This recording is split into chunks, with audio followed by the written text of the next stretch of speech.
It is March, and I know for most people that means college basketball, but don't overlook the fact that college football spring ball is right around the corner. We'll talk about everything you need to know about the Louisville Cardinals in year one under Jeff Brohm as it pertains to the spring, and more on today's episode of the Locked On Louisville podcast. Stay tuned. You are Locked On Louisville, your daily podcast on the Louisville Cardinals. Part of the Locked On Podcast Network, your team every day. What's going on, everyone? Welcome into another episode of the Locked On Louisville podcast. I'm your host, Dalton Pence. Today's episode brought to you by FanDuel Sportsbook, the official sportsbook of Locked On. Make every moment more. Visit FanDuel.com/Locked On today to get started. No better way to talk football than with my guy, Grant Mulligan, football recruiting analyst for the State of Louisville.com. Grant, nice to have you back on. How's things been going, man? Fantastic. I'm excited to be back, Dalton. Great talking ball with you last time. Can't wait to talk ball with you again today. If you didn't know, today's episode all about football spring ball right around the corner. Something came out recently, though. The Cardinals have two incoming transfers ranked in 24/7 Sports top 100 transfer rankings. That's Jamari, Thrash, and Marquis Groves-Killebrew. We'll also talk about some of the things that we're hoping to see in spring ball for the Cardinals in the second segment. And for those that didn't know, Grant was actually at a portion of the NFL Combine recently. So we'll talk about some of the former Cardinals that pretty much showed out up in Indianapolis. So, Grant, beginning with a topic that honestly I didn't even know that we were going to talk about until it surfaced. I'm like, okay, we have to talk about this. 247sports.com released their top 100 transfers ahead of this upcoming season. The Cardinals made or had two players, incoming players, that made that list. Jamari, Thrash, he's ranked 52nd overall. Marquis Groves-Killebrew, the Texas A&M defensive back, is 92nd overall. Initial thoughts, Grant, was this something that you felt like Louisville had enough players in? Did you think that some players that were transferring in possibly could have made this list? Yeah, first of all, the two guys that they got are absolutely deserving of their spot in the top 100, and most specifically Jamari Thrash, specific to that production that he had at Georgia Southern. I mean, he didn't just make the top 100 because of high school recruiting pedigree. He made that top 100 due to real deal production, alpha receiver ball. MGK was a lot more of that, like I just said, high school pedigree, young player. But talent out the wazoo, he just hadn't had a chance to really prove it yet, and the production wasn't there.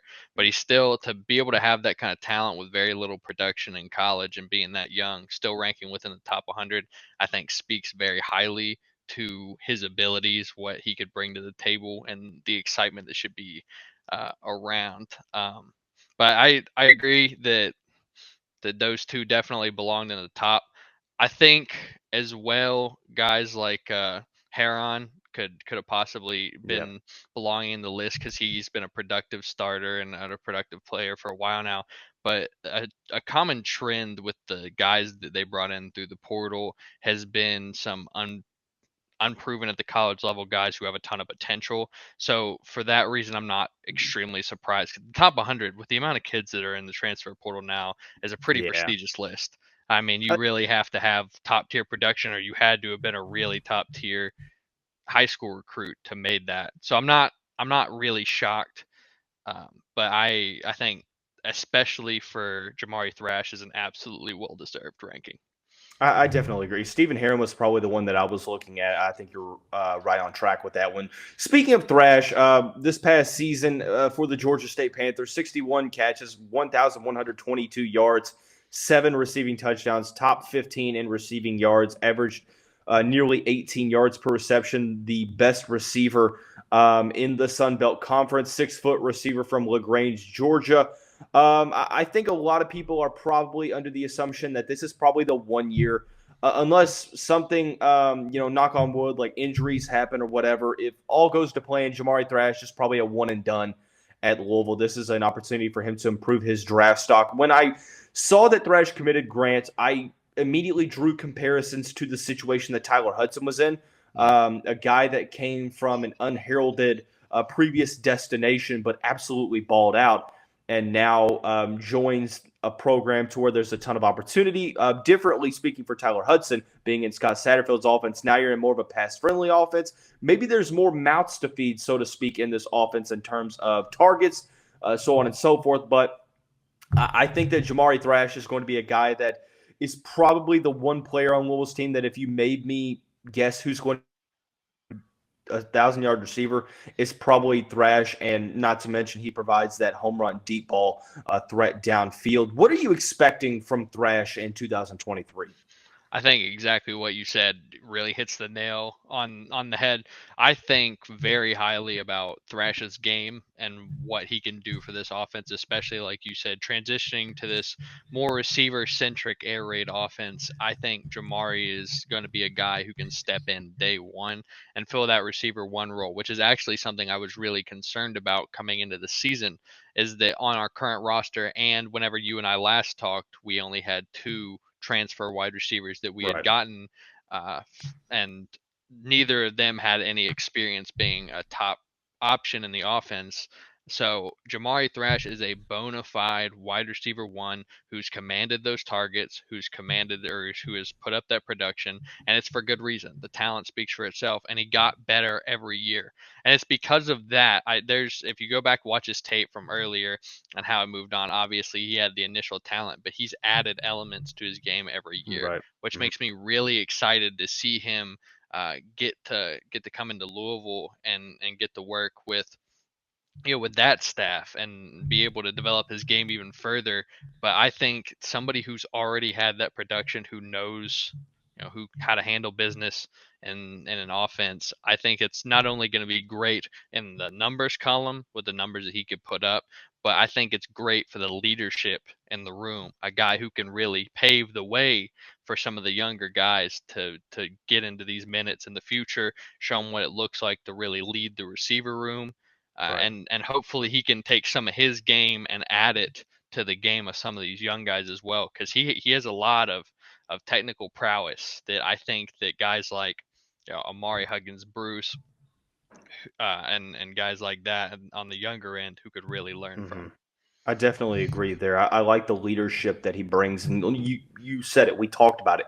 This team, even though they added some talented receivers like Jimmy Callaway and Jaden Thompson, who they had just added when we spoke the first time, there wasn't a Kevin Coleman Jr. yet. There wasn't a Jamari Thrash yet. So it's a testament to how well Brohm addressed the position in the portal. The other player, Marquis Groves-Killebrew, I think you said this is all based upon, high school accolades, the rankings, top 120 player in the class, true freshman from last year from Texas A&M, only had 2 tackles. I mean, he battled injury for a significant portion of the season, came back, and from my understanding, looked pretty solid, to the point to where most people surrounding, the Texas A&M fan base, the media, felt like MGK was going to be a possible starter in 2023. So it caught them off guard. But another player that goes back to his Louisville roots, and that's big time. I think that, obviously Quincy Riley is a projected starter for this upcoming season. You have some veterans that are back. Jarvis Brownlee is, I probably would say, maybe the starter going into spring ball, just because he's been around the program probably longer than the others. But Grant, am I in the wrong for feeling like MGK is, in my opinion, going to be the starter opposite of Quincy Riley this upcoming fall? I don't think you're wrong at all in that testament. But again, that's purely off of projection of his high school attributes and what little he was able to accomplish at Texas A&M. But the talent is absolutely there. He's a height, weight, speed guy. He's got the exact physical profile you're looking for. He's got the talent. It's in bunches. Athletic ability.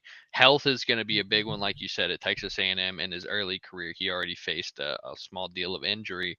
So him remaining healthy is going to be paramount, especially coming into spring ball, because if he gets out there, he's able to remain healthy, learn the defense, and make his impression on the new staff. I don't see any reason why he couldn't lend himself into a starting spot immediately. The talent is there. He has 1 year of Power 5 football under his belt, learning that kind of learning that kind of defense and learning what it takes to play at this level. So I have high expectations for MGK, as did many fans who are coming in. But again, we have to taper our expectations for MGK compared to a guy like Thrash because the production was absolutely there. Now MGK has the potential of being a real deal shutdown corner, Right. but we can't go in We have to pump the with brakes a little we have bit. to pump the brakes a little bit. Yeah. I think absolutely the starting caliber potential is there. I think the Yeah. talent is through the roof. But with young kids like that, sometimes you do have to be patient, and I just don't want our fan base going in expecting him to be That's fair. uh, Very fair. the number one corner on the roster right away just based off high school rankings. I Yep. think he can get there. I don't want to say to any degree that he can't or that Yeah. I don't think But he's you're a just trying to talented be player. realistic. I'm at the trying to end be of realistic. I think he it. absolutely has a chance to start, but I still think Quincy Riley is going to be the face of that secondary. I definitely agree. And thankfully for Louisville, I think all of the transfers are enrolled in spring classes, I believe you're correct. which is big time considering that spring ball is right around the corner for the Louisville football program. In the next segment, we're going to talk about some of the things we're hoping to see in spring ball. We'll do that here in just a second as we talk about our friends and the title sponsor of the show, FanDuel. We're over the midway point of the NBA season post All-Star break. Now's the perfect time to download FanDuel, America's #1 sportsbook, because new customers get a no-sweat first bet up to $1,000. That's bonus bets back if your first bet does not win. Unfortunately, I'm a Houston Rockets fan, the worst team in the NBA for the past 3 years, but I find a lot of joy in watching, Jalen Green and Jabari Smith play. So I like to see, what their point player props are going to be. I'd like to see like the very specific bets, like how many 3-pointers can they hit in the first 3 minutes. There's just so much, wide variety of bets that you can use. So don't miss the chance to get your no sweat first bet up to $1,000 in bonus bets when you go FanDuel.com/locked on. That's FanDuel.com/locked on to learn more. Make every moment more with FanDuel, an official sports betting partner of the NBA. So heading right on along into the second segment of the show with the State of Louisville.com football recruiting analyst Grant Mulligan. Grant, spring ball right around the corner for Jeff Brohm in his first season at Louisville. I know it's hard to take a lot of stuff away from spring ball. I mean, you have guys battling injury. There's not a lot of, vamped up contact. I mean, it's just kind of going through the motions. I guess, getting the play designs right and just overall, trying to stand out in the little way that you can. Is there something that you're specifically hoping to see from the Louisville Cardinals in spring ball heading up to that spring game in mid to late April? What I am personally hoping to see is the emergence of Jamari Johnson very early in his career. Right now, we have a tight end room that lacks a clear leader now that Marshawn Ford is gone, and we don't really have anybody in there with any kind of proven receiving prowess. And Right. receiving prowess is where Jamari Johnson shined. Now, where I don't know if he could be an every down tight end right away, because I think that he still has to develop some of that blocking ability. Granted, he's only been a tight end for 2 years. He was a quarterback before that. But the receiving aspect to his game is a legitimate threat day one.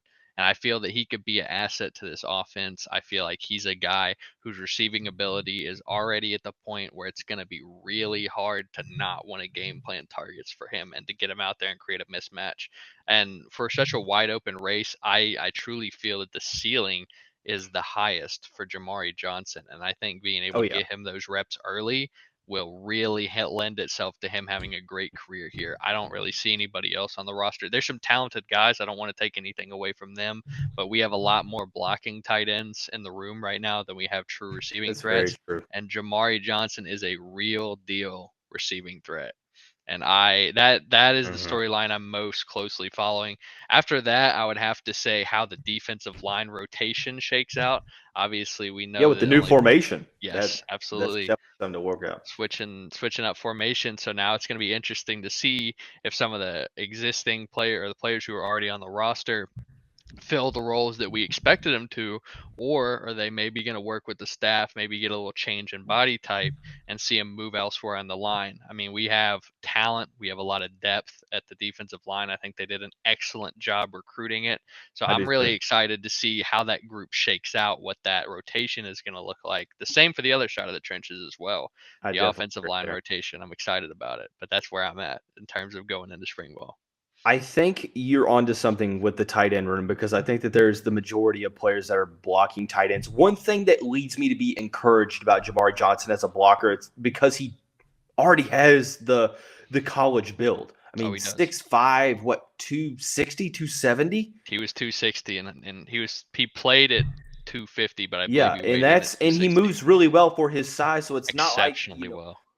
it's not like he's going to have to lose weight. I mean, I think if anything, he's just going to add more strength and muscle, but man, Yeah. he's going to be a matchup nightmare right away.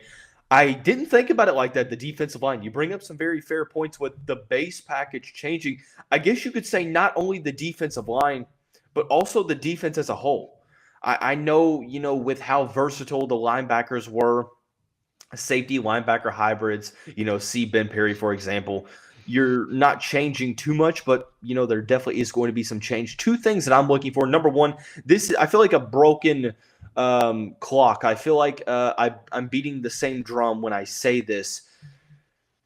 The linebacker room is the biggest concern for me because you have to have a lot of guys step up. I want to see how Stanquan Clark does right away.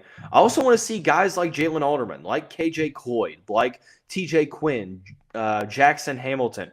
How are these guys going to step up? And not to mention, Grant, something that we continually need to focus on, Louisville's not done adding to this roster. So what the concerns may be right now, or the questions may be, might not necessarily be the questions right away. You saw pictures of Pierce Clarkson in the boot. It seems like the word is that he's going to miss the majority of the spring, if not pretty much all of the spring. I think that makes the situation more dire to where Jack Plummer has to be a success here. You're going to have to see him. I want to hear good things about him in the spring. It's not the end-all, be-all if they're not on the same page with the receiving core and everything. But with Clarkson missing the majority, I mean, it was already going to be unfair to rely on him to be very good right away for Louisville. Now you're missing some of the spring action of preparation. That just makes it more needing that Jack Plummer has to be good right away. I absolutely agree, and I was really hoping we would get in here and touch on this is the Pierce Clarkson injury situation. I think for a quarterback who many had very high expectations for, rightfully so, but especially in regard to getting playing time early, when you're a quarterback coming into a college offense from a high school offense, these spring reps are crucial in order to get you ready. If you're going to take significant reps in the fall, you need to be in there being able to get your reps in the spring. One of the positives, however, though, is that he's going to be able to be in the meeting room. He's going to be able is called mental reps. So he can be out there on the field thinking through what he would be doing in this situation, which helps. Absolutely. It helps him learn the playbook, helps him with familiarity. But I am concerned in terms of him actually being ready to contribute in the fall. I didn't expect him to start. I would say best case scenario is that we see him in mop-up duty at the end of games if we ever got to see him. But now I think it pumps the brakes even more on that. We have to make sure a quarterback is ready. One of the things that's really important is making sure that you don't put a quarterback out there too early and risk ruining their confidence, because that could really derail their career down the line if they start to lose that confidence in themselves. So I was really looking forward to seeing Pierce's progression throughout spring ball and being able to get reps and learn.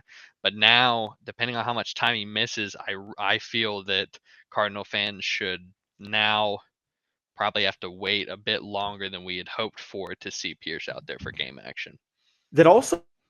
It's also not only Plummer, but there's a lot of responsibility now for Brock Doman because, we kind of have been – he doesn't get talked about a lot anymore.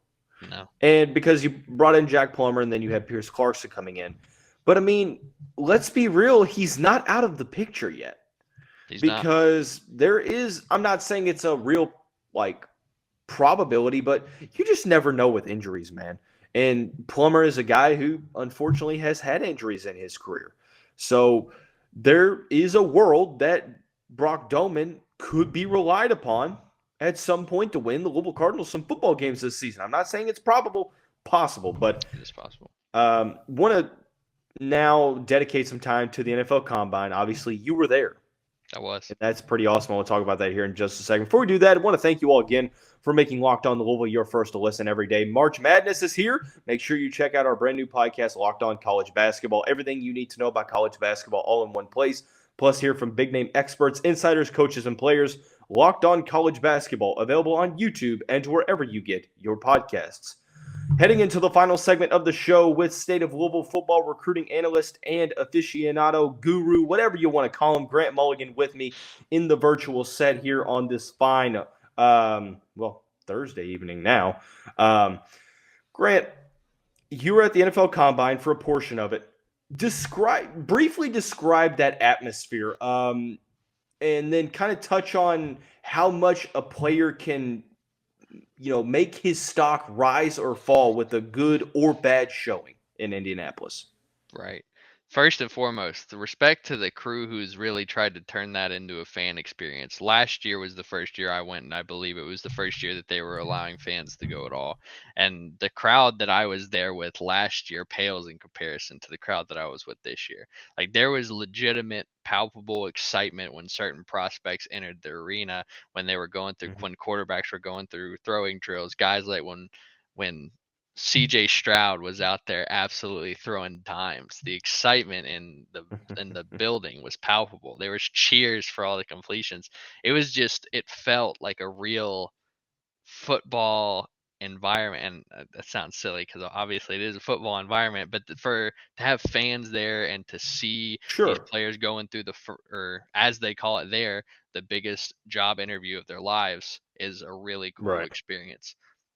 In terms of the other part of your question you asked is how much they can raise or lower their stock. I'm a skeptic in the combine overreactionist, because a lot of times you'll see somebody have a huge combine performance and now they're penciled in at number 1 overall, like Anthony Richardson, which, no disrespect to Richardson whatsoever. He had a monster day. But just because somebody has an insane combine performance like that does not shift them from being the 3rd or 4th best quarterback to now being the unequivocal 1st overall. I think that fans get caught up in this because it's the football that they've seen most recently, and whatever is new is always front on your mind, and everybody's now got mock drafts that Anthony Richardson's going 1st overall. People are trading up for him. But then you have to match. The combine is meant to be an accessory to the tape. Either that or it's meant to draw attention to the tape. It's like a confirmation almost. It's exactly. You're confirming or you're denying. And Grant, I feel like you make great points, because I completely agree. I don't like to overreact to combine measurements or testing or anything like that. But I feel like you have to feel good about how you did at the combine as it relates to your draft stock, because it couldn't have got worse if you are guys like YaYa Diaby, Kei'Trel Clark, Yasir Abdullah. Yeah, and so I was going to get into that as well, is that the guys who it really doesn't make a huge difference for is the 1st round and 2nd round guys. Those guys are pretty much already cemented before we get there, unless they bomb interviews or they perform really badly. A combine doesn't change a lot for them, but the guys who it matters a lot for is your day 3 guys, your round 4 through 7, because then you'll have guys who suddenly grab the attention of scouts, so maybe that they haven't even had their film watched yet. And then they pull up, they say, wow, this guy had a great combine. I'm going back and looking at the tape again, and he moves up the draft board. The combine is not going to largely change the opinion of the blue chip prospects, nor is it going to largely change the opinion of the guys who many see are very high potential, like 1st round, 2nd round potential. But guys like YaYa and guys like Yasir Abdullah and Kei'Trel Clark, who are generally speaking mid-round guys to even UDFA guys, I think this helped them out a lot. I mean, YaYa measured in, and he had fantastic athletic testing, and I truly believe that he probably bumped his performance up a couple rounds because he's had years of promise and 1 year of really solid production, and so for many scouts that could have been a little troublesome to bet on him. But when you've got a mid-round guy who just came off a great season, tested well, measured well, and hopefully, of course, we don't know this part, but interview well, then yeah, you're much more willing now to spend a 4th-round pick on the guy than you are to spend a 7th-round pick on a guy or hope that he falls into a UDFA. So like the mid-round guys that can really make or break you, because there's some guys and which is like, well, his tape's not great, but we think he's got really good athletic potential. And then he comes up to the combine and it turns out he's just pedestrian. He just happened to be the most athletic guy in the field at the time.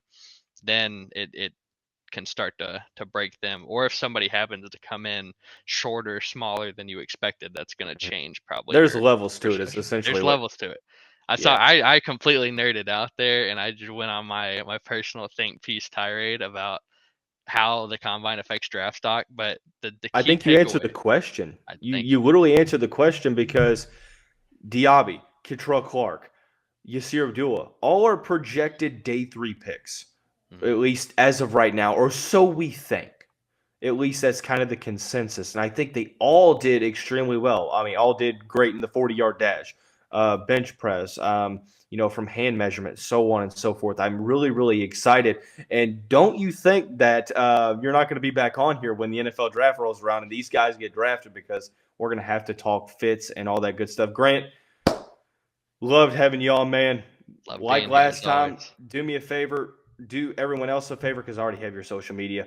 Plug everyone else into your social media. Where can we find your work? Give any lasting thoughts. Yes, sir. You can check me out at Grant_Mulligan_. That's where all my recruiting content is posted. I write for the State of Louisville. You can follow them on Twitter as well. If you want to hear more of my thoughts on Combine, I actually have an article coming out here shortly about how I feel that the Cardinals fared at the Combine and how I can see their draft stock moving up or down accordingly. So be on the lookout for that. Dalton, I appreciate the time, and it was great talking to you again, my guy. Always great. I don't say it because he's on here, but Grant is one of the best people in the city at breaking the game down for the common fan to understand and to be able to kind of be able to piece things together. And then also he's got the advanced knowledge to be able to compete with the big time extras as well. So definitely privileged to have Grant onto the show. But that's going to wrap up this Thursday edition of the Locked On Louisville podcast. Everyone have a great day. Stop arguing with each other. Why can't we all just come together and just stop arguing? But I understand that this is the University of Louisville fan base, and that probably is never going to happen. So I'm not going to put too much effort into that. But like I said, it's going to wrap up today's episode of the show. Everyone have a great day. We'll see you right back here tomorrow.